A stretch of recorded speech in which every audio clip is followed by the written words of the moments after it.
I'm starting a new series of talks on the question of conflict in close long-term personal relationships. Basically, conflict between husbands and wives or married couples.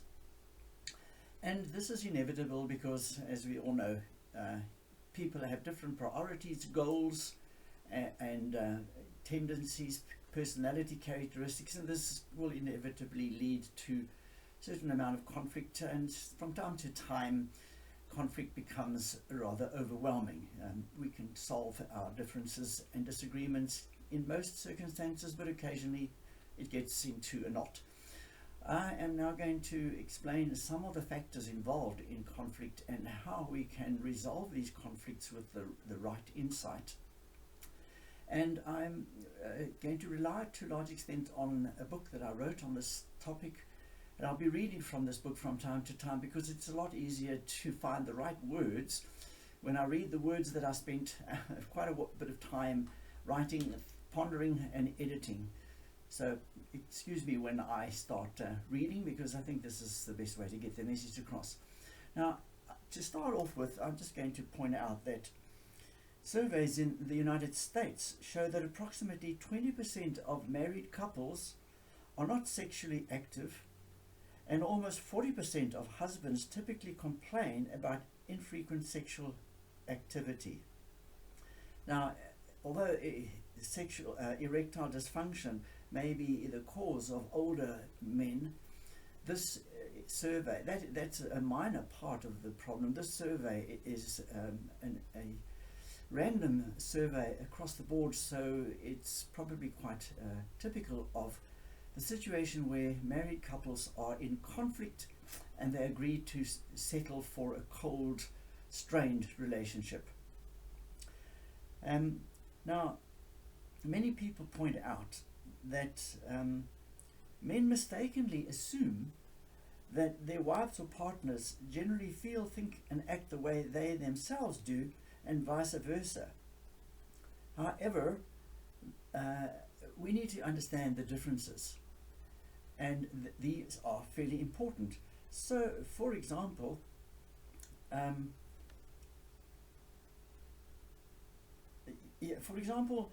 men are more likely and more frequently in need of sexual interaction with their partners than the other way around, and that's largely because of physiological differences between males and females.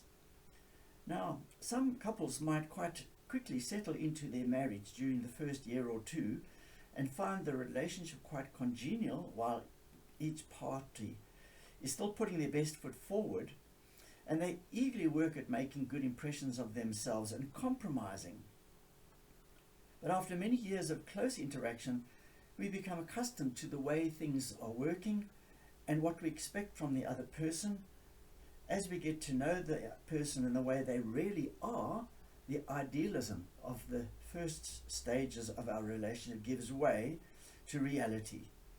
And so we become wary of constantly showing each other the putting the best foot forward and ignoring little mistakes. Then we start feeling somewhat disappointed that our partner no longer matches up to our unrealistic expectations, and in due course we inadvertently and unconsciously reveal our disappointment, intolerance and boredom with the other person. And that provokes a similar inadvertent and unconscious negative reaction in defense from the other person, which reinforces the disappointment and loss of appreciation and tolerance. In this situation, problems and arguments usually arise later in marriage when couples start taking one another for granted and start insisting on doing things their way. And this is when disagreements and arguments or conflicts can start escalating and having detrimental effects on the sexual aspect of the relationship.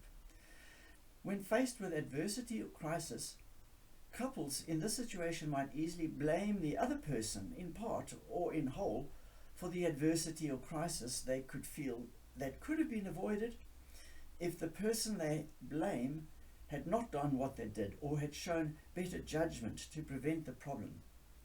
Criticizing and blaming adds more frustration and emotion to marital conflicts. Now, besides paying attention to the words, arguments, and actions by which people express their disagreement, better insight into interpersonal conflict in close relationships can be obtained by considering our deeper emotional aspects of our interaction, the hidden factors which motivate and sustain our conflict. These deep emotional aspects of conflict are not always something people are consciously aware of. In fact, the emotional aspect is subtle, usually unspoken and impulsive, and hidden factors are sometimes conveyed through withdrawal or silence in situations, and these give useful clues to the reasons for withdrawal or silence. It is also important and helpful to consider and address another implicit, unspoken, often unconscious aspect of conflict, namely the need to control the other person. Few men are coached to understand female physiology and successfully deal with women's wiles, changing moods and expectations.